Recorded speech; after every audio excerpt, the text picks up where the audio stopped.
Do it for Christ. Only got one life. Got one shot at this, I gotta do it right. Yeah, I gotta do it right. Yeah, gotta do it right. Yeah. Do it for Christ. Only got one life. Got one shot at this, I gotta do it right. Yeah, I gotta do it right. Time to throw in the towel. I've been holding on this for a while. I'm moving on my own skin. Crocodile, yeah, I'm washed in the blood. Made new, can't tell who I was. No, he saved me by grace. He did it just because. Yeah, my flesh was on E. Had to fill it with the spirit. God, I'm complete. Secretly in prayer, gotta keep it real discreet. All the verses they don't write on God agree.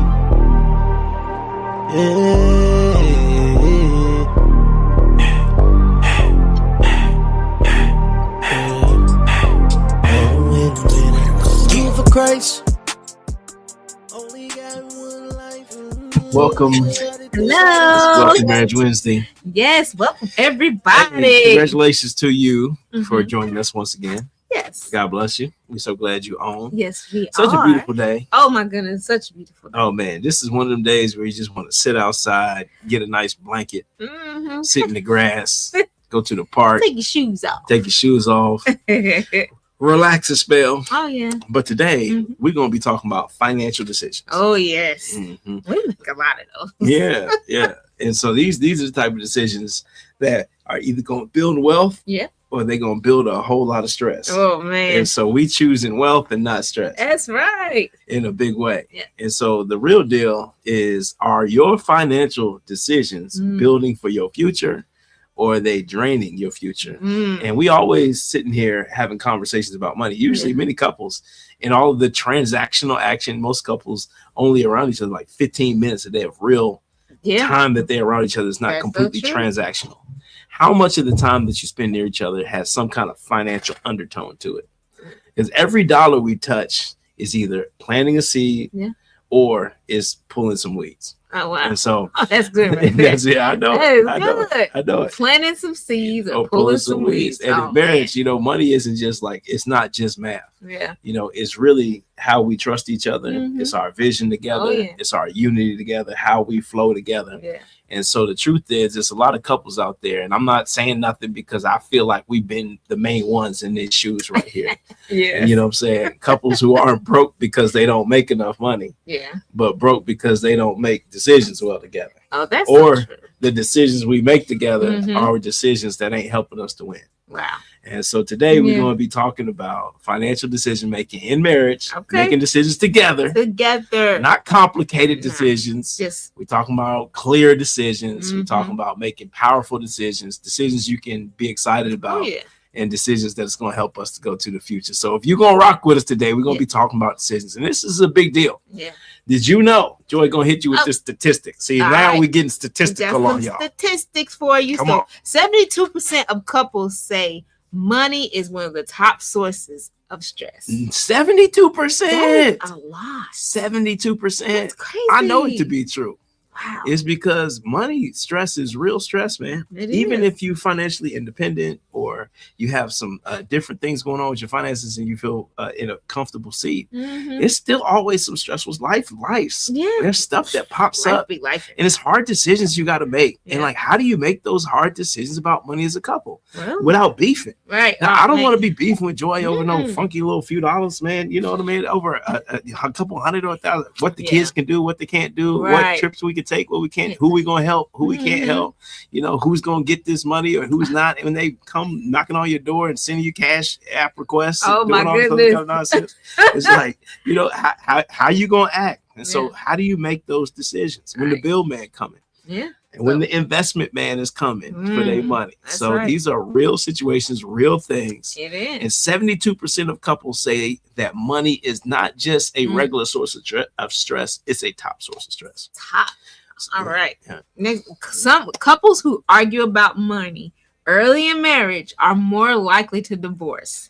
That's a real issue. And like when we think about early in the marriage, because there's a lot of couples who, you know, honestly, we mentor couples, and at the same time, there's a lot of younger couples who are watching. I'm gonna tell you, you get that money right, and all those who are engaged too, you get those conversations right on the front end. Exactly. You're much likely to stay together, much more likely if your finances aren't an issue because you've learned how to have those decisions. Yeah, it's really important. And nearly 1 in 3 couples hide purchases from their spouse. All right, now y'all, gone and tell himself. Put it in the chat. Put it in the chat. I don't know why he's doing that. Okay, the past is the past, John. Hey, No, but I think I was but hiding. it's true. I think I was hiding me. Oh. Is there stuff that you buy and like I'm an independent person. I don't want nobody all up over my shoulder looking at me every single time I make a purchase. Maybe I felt like going to McDonald's. Maybe I wanted to get a McChicken sandwich, cook it fresh, and I wanted mustard on it and no mayo, and I wanted onions and extra pickles. Maybe that's what I want. But I didn't want nobody to be sitting over my shoulder telling me that, John, what you going to McDonald's to go get? Oh my goodness. Yeah. Or you going to Starbucks? Oh, she want the cake pop. You know what? That cake pop. I ain't on that cake pop. Not no more. I'm just saying, somebody talking to us. Yeah. All right. But did you know that couples who plan financially together, and this is the good news, if you plan financially together, this is real from Fidelity Investments. They did research on this. Couples who plan financially together report higher satisfaction and they make more money and they have love communication just because they talked and they planned. So you got to sit with that for a moment. Money's not the problem. When two are not walking in the same financial direction, the money ain't gonna multiply. And they're not just, the money's not gonna multiply, they're gonna be divided. And we know the scripture says, how can two walk together and be unless they be agreed? And I'm telling you, we're gonna walk in agreement around here, but we got to know how to have the hard conversations about money. And it can be difficult, especially if you're not used to having financial conversations. Because I know a lot when I grew up, you couldn't be in no money talking situations. So sometimes that carries over into your marriage because you're just not used to discussing that. That's right. So really, if you really think about it, we don't have money problems. We have decision-making problems. And communication problems. Yes. Because I guarantee you, when me and Joy was on a single income, I had just got the biggest job of my life. I was making $42,000. I was balling. 2 kids, wife, whole house, cars, loans, everything. 40 grand. Knocking it out. You know what I'm saying? And we was killing the game with that 40 grand. Listen. But I'm guaranteeing you, the same stress level happened there as when we had the good 6-figure job. Or being an entrepreneur. You might fool around and get a 6-figure check. And you sitting here like, if you got money stress, you're going to have money stress from not being able to talk to each other at all levels. It doesn't matter if it's $50,000 or $500,000. That's right. That stress comes from the decisions. If your decisions are off, your life will feel exactly the same. Yes. Because decisions answer these questions. Who are we becoming? That's just a big deal. It is. It's because where are we going?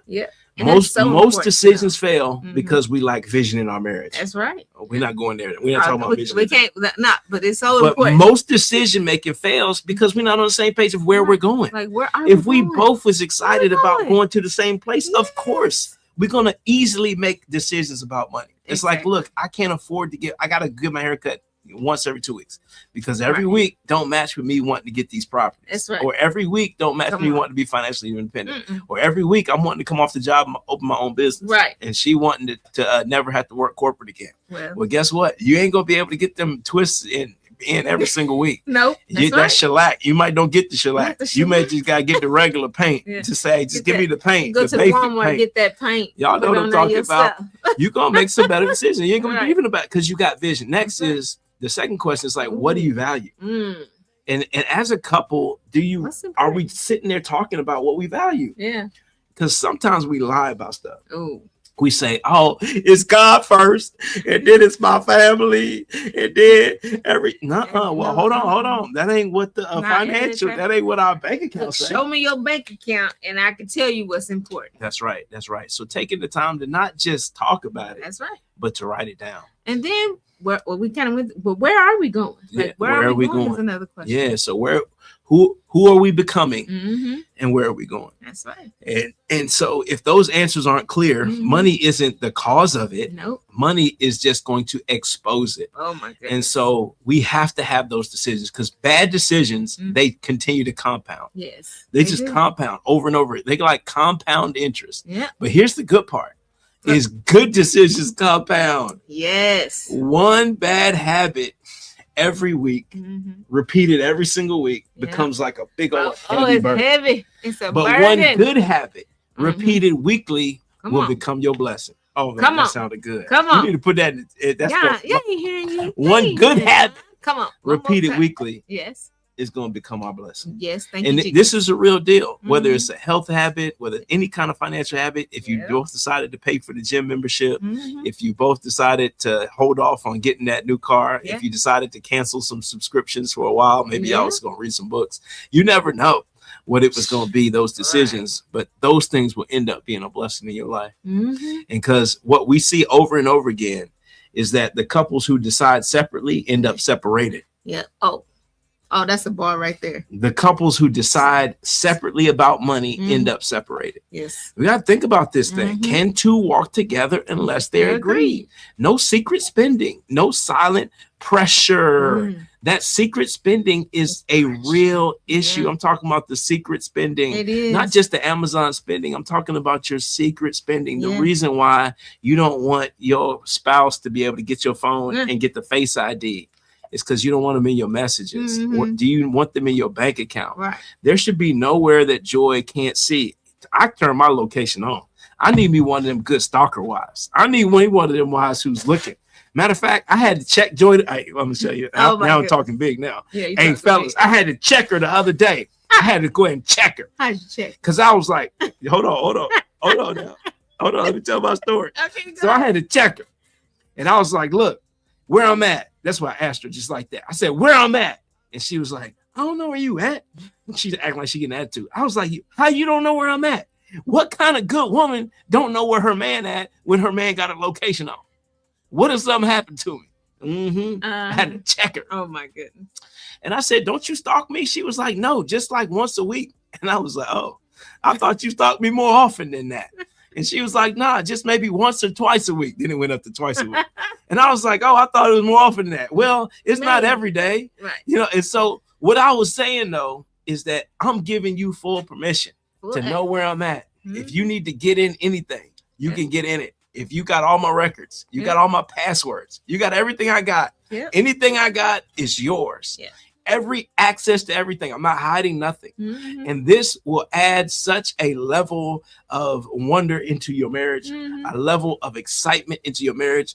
It's a level of freedom into your marriage. Absolutely. It's nothing like it. Get your money and then sign it over to your spouse. Man, it ain't nothing. Guess what? You ain't gonna have to worry about no money stress. I don't have no stress. We walking together. We agreed. So agreement is not automatic though. No, it's not. Gonna take some work. There's going to be some things that we're going to have to be open up and be transparent about. So what we've always suggested, and we're going to suggest it with you all, is a 15-minute money meeting. It's so, goodness, it's so important. And it works. It's just on a weekly basis, just have this small conversation. What how much money came in, how much money went out, and what's the next things that's going to come up. That's right. And if you have that 15-minute conversation about your money in a real transparent way, and there's a bunch of different apps that we've used over time to be able to see where everything is going. And you're not doing this to check somebody's spending and tell them all the stuff they can't have. What we're doing is just giving them an opportunity to be loved and let us know that we care about each other. Right. And that we're building something real big together. Because the real thing that we really want to leave you with today is just simple. You don't need more money. No. You need better decisions. So here's your assignment for this week. All right, come on, get your Sit down together for 15 minutes. 15. And have your money meeting. Write down your top 3 financial goals. Review your last 7 days of spending. Because you're going to be doing this every week. And then ask one question. Did your spending match your vision? And if they don't, hey, don't be guilty about it. Don't feel ashamed about it. Just make some adjustments and move forward.